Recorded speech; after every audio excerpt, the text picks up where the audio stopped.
அண்ட சராசரங்களை படைத்த தேவன், உயர்ந்த தேவன். ஆமா, அந்த உயர்ந்த நாமத்துக்கு சொந்தக்காரர்கள். அந்த நாமத்தை நாம் சொல்லி துதிக்கும் போது அந்த நாமத்தின் மகிமையினால் கர்த்தர் நம்மை நிரப்ப வல்லமையுள்ளவராய் இருக்கிறார். அன்பு உறவுகளே, கிறிஸ்து இயேசு உங்களை ஆசீர்வதிப்பாருங்க. ஏசாயா 12:4 அவருடைய நாமம் உயர்ந்ததென்று பிரஸ்தாபம் பண்ணுங்கள்.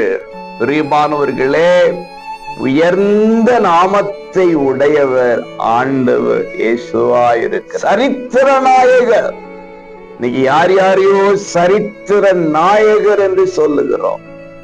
இன்னைக்கு சில பெயரை சொல்லும் போது, ஓ அந்த நாமமா, அந்த பெயரோ, அவர் பயங்கரமானவர் அல்ல, அவர் வல்லவர், நல்லவர் அப்படின்னெல்லாம் மனிதர்களை போற்றுகிறீர்கள், புகழுகிறீர்கள். No, never. போற்றுதலுக்குரிய நாமம் இயேசுவின் நாமம். வானம் அவருடைய சிங்காசனம், பூமி அவருடைய பாதப்படி என்றால் எவ்வளோ பெரிய தேவன்.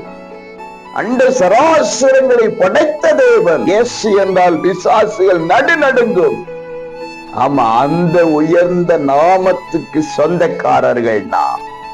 அந்த நாமத்தை நாம் சொல்லி துதிக்கும் போது அந்த நாமத்தின் மகிமையினால் கர்த்தர் நம்மை நிரப்ப வல்லமையுள்ளவராய் இருக்கிறார். இன்று முதல் எந்த நாமத்தையும் உயர்த்தாதீர்கள், எந்த நாமத்தை பெயரை உடைய நபர்களை உயர்த்தாதீர்கள். இயேசுவை உயர்த்துங்கள், உங்களை உயர்த்துவார். God bless you.